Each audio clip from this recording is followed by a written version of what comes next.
Welcome to the DD show clips. हमारा उद्देश्य है कि आप कम समय के अंदर ज़्यादा चीज़ें सीख पाओ, तो देखते रहो और सीखते रहो। आपने जॉब की है कभी?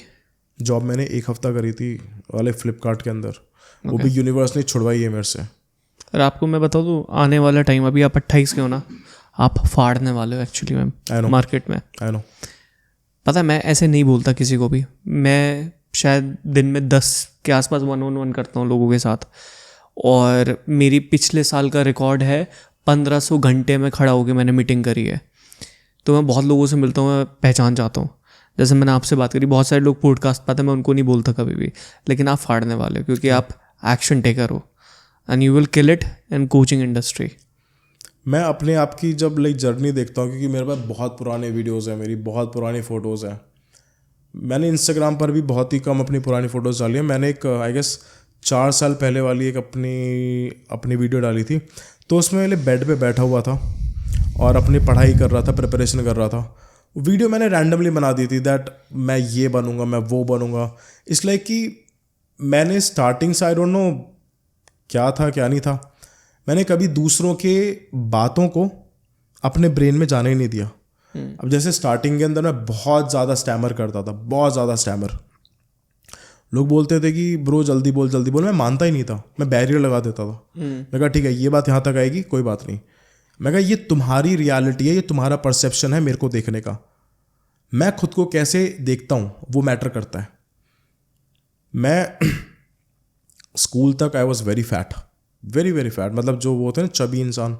अब हम जाटों के अंदर क्या होता है, बचपन से दूध दही की एकदम अच्छे से खिलाते हैं, तो वैसे ही इंसान मैंने बन गया था।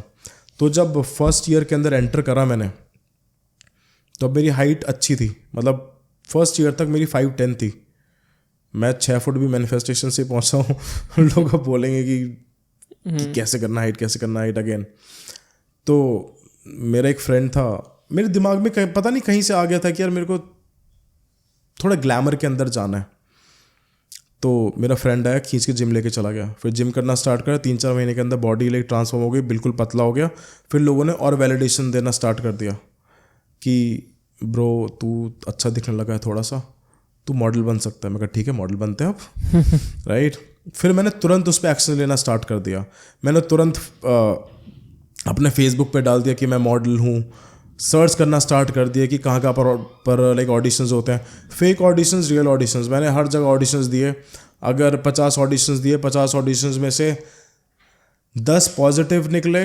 काम करना स्टार्ट करा।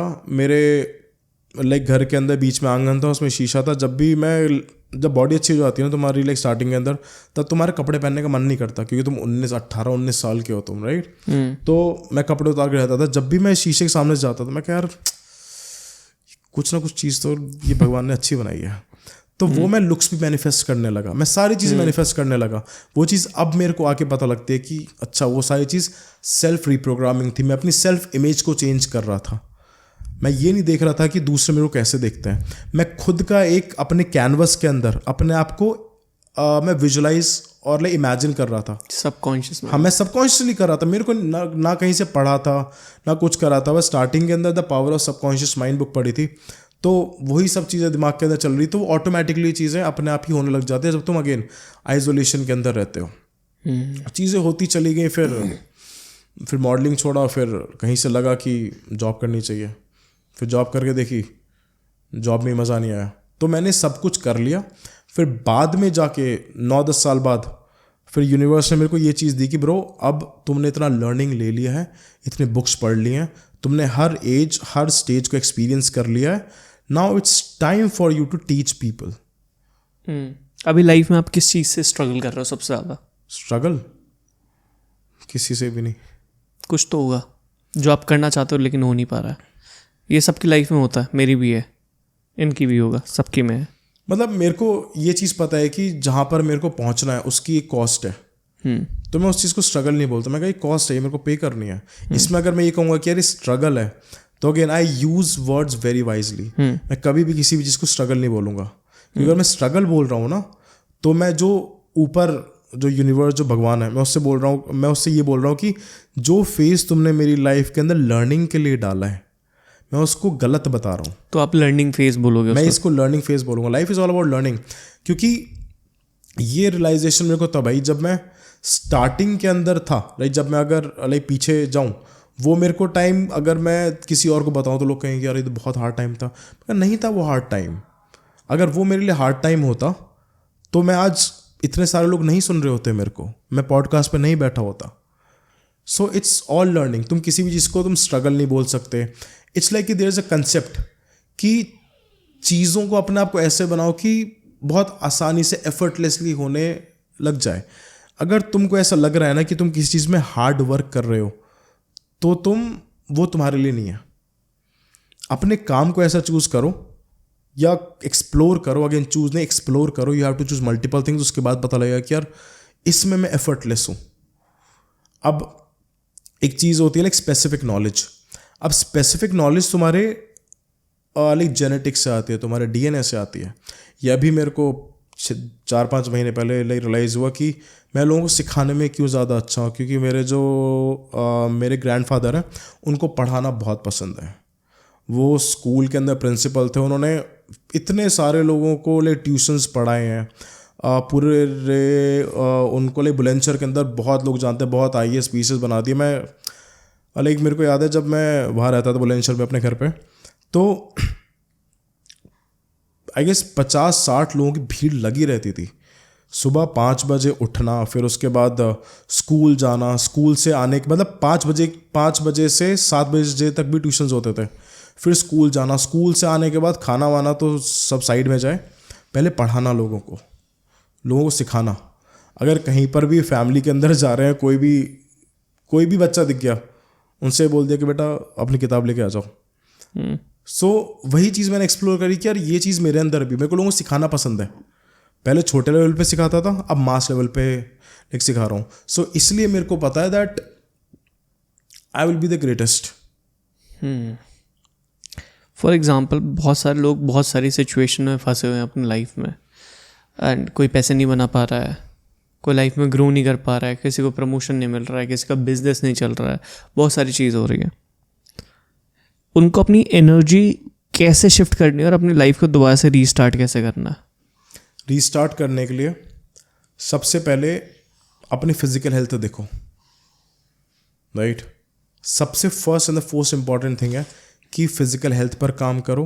अपना जो जंक फूड खाते हो, जो खाना पीना बाहर का जितना भी कुछ खा रहे हो जंक फूड, उसको बिल्कुल कट डाउन कर दो। मैं ये नहीं कह रहा कि थोड़ा थोड़ा कम करो, क्योंकि टाइम नहीं है। एकदम से ख़त्म कर दो, प्रॉब्लम होगी। क्योंकि जैसा आपका होगा अन्न, वैसे ही होगा मन। अगर आप जंक फूड खा रहे हो, उल्टा सीधा खा रहे हो, तो नहीं बन सकते सक्सेसफुल तुम।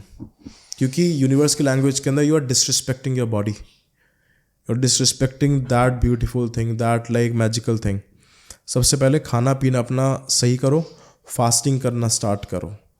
एक्सरसाइज के लिए जिम जाने की ज़रूरत नहीं है, जिम नहीं जा पा रहे, वॉक करना स्टार्ट करो। अपना एक बेसिक चीज़ बनाओ, एक्सरसाइज कर रहे हो और अच्छा खाना खा रहे हो, बहुत बेसिक, और कम खाना स्टार्ट करो। लोगों को लगता है कि 3 टाइम खाना खाओ, 4 टाइम खाना खाओ, नहीं है ज़रूरत, तुम्हारा पर्पस नहीं है इतना। पहले तुमको अपनी लाइफ को फिक्स करना है। जब एक बार बॉडी तुम्हारा फिक्स हो जाएगा, तुम्हारा माइंड ऑटोमेटिकली फिक्स हो जाएगा। जब माइंड तुम्हारा धीरे धीरे फिक्स होने लग जाए, उसके बाद अपने रूम को डीक्लटर करो। रूम को डीक्लटर करोगे, जब सुबह सुबह आँख खोल के देखोगे, तुमको अपना रूम क्लीन दिखेगा। जब हम रूम डीक्लटर करते हैं ना, तो it's a magical meditative process. इस मेडिटेटिव प्रोसेस के अंदर तुम एक तरीके से एक थेरेपी होती है साफ़ सफाई करना। इसलिए तुम देखोगे कि जितने भी जो साफ़ सफाई वाले होते हैं वो कभी डिप्रेशन में नहीं जाते, कि वो कॉन्स्टेंटली मेडिटेटिव प्रोसेस के अंदर, पर उनके पास वो पर्पस नहीं है कि इसको कहाँ तक लेके जाना है। जब रूम क्लियर हो जाए, अच्छे कपड़े पहनना स्टार्ट करो। झल्ले बन के मत रहो। लोगों को लगता है अरे मैं तो ऐसे ही रहूँ, नहीं, अच्छे कपड़े पहनना स्टार्ट करो। अब अच्छे कपड़े पहनने का मतलब ये नहीं है कि तुम महंगे कपड़े पहनो, फिटेड क्लोथ्स पहनो, प्लेन क्लोथ्स पहनो, कुछ भी नहीं लिखा हुआ है कि ब्रांड्स नेम लिखे हुए हैं, लोगोज लगा हुए हैं, कार्टून बने हुए हैं, नहीं। क्योंकि अगेन जब तुम शीशे में देखोगे ना, तो वो विजुअलाइजेशन भी आपके ब्रेन के अंदर जाएगी, तो वो विजुअलाइजेशन तुमको हैम्पर करेगी। इसलिए जितने भी जो बिलियनर्स लोग होते हैं, प्लेन कपड़े पहनते हैं। हर चीज़ के पीछे उनका साइकोलॉजी है, हर चीज़ के पीछे उनका साइंस है। जब कपड़े ये सब चीज़ें फिक्स हो जाएं, तब इस प्रोसेस के अंदर तुम्हारा माइंड बिल्कुल खाली हो जाएगा। जब खाली हो जाएगा उसके बाद लिखना स्टार्ट करो। लिखो कि कौन कौन से एरियाज़ तुम्हारे सबसे ज़्यादा ख़राब है। कोई भी एक रैंडम एरिया चूज़ कर लो। तुमने स्टार्टिंग के अंदर अपनी बॉडी हेल्थ अपनी लाइक सही कर ली, उसके बाद फिर देखो अगर तुम जॉब कर रहे हो तो जॉब के अंदर तुमको कहाँ कहाँ पर प्रॉब्लम्स आ रही हैं। तब तुमको पता लगेगा कि यार मैं एफिशिएंट नहीं हूँ। और तब ये भी रियलाइज़ होगा कि जब अपने आप पे काम करना स्टार्ट करेंगे ना, तब आसपास की जो और लाइक प्रॉब्लम्स हैं तो ऑटोमेटिकली धीरे धीरे सॉल्व होने लग जाएंगी। क्योंकि हमेशा ऐसा होता है कि हम किसी एक प्रॉब्लम पर काम करना लाइक स्टार्ट करते हैं तो उसके आसपास की जो प्रॉब्लम्स है ना वो ऑटोमेटिकली धीरे धीरे सॉल्व होने लग जाती हैं। उस इंसान का रिलेशनशिप भी सही होने लग जाएगा, उस इंसान का जॉब में परफॉर्मेंस भी अच्छी हो जाएगी, बिजनेस में परफॉर्मेंस भी अच्छी हो जाएगी, पढ़ाई में भी परफॉर्मेंस अच्छी हो जाएगी। क्यों? क्योंकि वो अपने ऑथेंटिक सेल्फ के अंदर आने लगेगा। ऑथेंटिक सेल्फ तुम्हारा पावरफुल है। भगवान ने तुमको बहुत पावरफुल बनाया है। जब तुमको पैदा करा था उनको फिट एंड फाइन करा था। इट्स जस्ट कि तुम्हारी मक्कारी की वजह से तुमने अपने आप को लाइक खराब कर लिया। जब ऑथेंटिक सेल्फ में आ जाओगे तब तुम देखो मिरेकल्स। उसके बाद सिर्फ तुमको बुक्स रीड करनी है, राइट बुक्स को चूज़ करो अपने गोल के अकॉर्डिंग। अगर तुम्हारा गोल पैसे बनाना है तो उसके रिगार्डिंग बुक को चूज़ करो। तुम ये नहीं कर सकते कि तुम्हारा गोल पैसा बनाना है, बिजनेस बिल्ड करना है, पर तुम योगा के ऊपर बुक पढ़ रहे हो, क्योंकि उसका ROI नहीं है। हमेशा अपना ROI देखो, रिटर्न ऑन इन्वेस्टमेंट देखो। तुम बिजनेस लाइन के अंदर तुम अपने आप से ये नहीं पूछ सकते कि मेरा पर्पस क्या है, मैं क्यों पैदा हुआ। भाई पहले पैसे कमा ले। जितने भी हाईली स्पिरिचुअल लोग, हाईली एनलाइटेंड लोग रहे हैं, they all are multi billionaires, trillionaires. Shri Ram ji, Shri Krishna ji और आपके लिए गौतम बुद्ध, इन सब के पास ये बहुत लाइक वेल्दी थे। They have tested everything. हाँ, उन अभी क्या है, लोगों के पास जॉब नहीं है, उनके पास पैसा नहीं है। लोगों ने स्पिरिचुअलिटी को एस्केप बना लिया है। They are using spirituality as an escape. क्यों ना, मेरे को पैसे कमाने की जरूरत नहीं है, पैसों से कुछ भी नहीं होता। मैं कहता जब बीमार पड़ेगा ना, पेट के अंदर खाना नहीं जाएगा, उसके बाद ये सारी चीज़। स्पिरिचुअलिटी का मतलब यही है कि अपने मैक्सिमम पोटेंशियल तक पहुंचो। स्पिरिचुअलिटी का मतलब ये बिल्कुल भी नहीं है कि धन दौलत सब कुछ त्याग दो, क्योंकि वो भी एनर्जी है। उससे भी अगर तुम लाइक स्पिरिचुअलिटी मतलब क्या? दूसरों को प्रोवाइड करना। दूसरों को कैसे प्रोवाइड करोगे? पैसों से तो प्रोवाइड करोगे। पैसा एक एनर्जी है, उस एनर्जी को पाना भी तो है। उस एनर्जी को पाने के लिए तुमको अपने एनर्जी लेवल्स उस तरीके से आपको मेंटेन करने पड़ेंगे। इंटरनेट पे काफ़ी सारे लोग जो पता नहीं क्यों बोलते हैं धन दौलत बेकार है, सब कुछ त्याग दो। हाँ, वो फालतू कॉन्सेप्ट लगता है मुझे भी। इट्स रॉन्ग, और ये बहुत मास लेवल पे प्रोड्यूस्ड है। पहले अचीव कर लो फिर त्याग दो। हाँ एग्जैक्टली, मेरा कंसेप्ट ये है कि सब कुछ पाना त्यागने के लिए ही है। तुम्हारे पास त्यागने के लिए कुछ है नहीं, तो क्या त्यागोगे? तुम क्या त्यागोगे? पहले टेस्ट कर लो सब कुछ। तुमको शराब छोड़नी है, अच्छे से पी लो। एक दिन एक बोतल लेके अकेले कमरे के अंदर तुम बैठ जाओ, पूरी बोतल डकार जाओ। तुम डकार ही नहीं पाओगे। तुमको रियलाइज होगा कि यार मैं क्या कर रहा हूँ। लोग दूसरों के साथ बैठ के शराब क्यों पीते हैं? अकेले नहीं पी सकते हैं, क्योंकि उनको शराब नहीं चाहिए होती, उनको कंपनी, उनको एस्केप चाहिए होता है। किसी को जंक फूड खाना पसंद है, जंक फूड खाना छोड़ना है, 5,000 रुपये पकड़ो, जोमेटो से जितना ऑर्डर कर सकते हो, बिरयानी जो भी कर सकते हो, एक साथ ऑर्डर कर लो। सब कुछ खा लो एक साथ, जो भी करना है ना एक साथ कर लो। अगले दिन से तुम्हारा मन नहीं करने वाला है। सब कुछ अच्छे से कर लो। उस अगेन आइसोलेशन में करो, भीड़ में मत करो। तब तुमको पता लग जाएगा कि यार ये चीज़ मेरे लिए नहीं है। फिर तुमको प्रॉब्लम नहीं होगी। अगर किसी को सिगरेट छोड़नी है, 2-3 डिब्बी पकड़ो, पीते रहो। अगर जिसको भी लाइक सिगरेट छोड़नी है, मैं अगेन कहता हूँ कि सिगरेट छोड़नी है, सिगरेट को रिप्लेस करके सिगार पीनी स्टार्ट कर दो। सिगार आएगी 2,000 से जाएगी 50, 30, 1 लाख तक। वो तुम्हारा लाइक मोटिवेशन बन जाएगा, और वो हार्म भी इतना नहीं करती।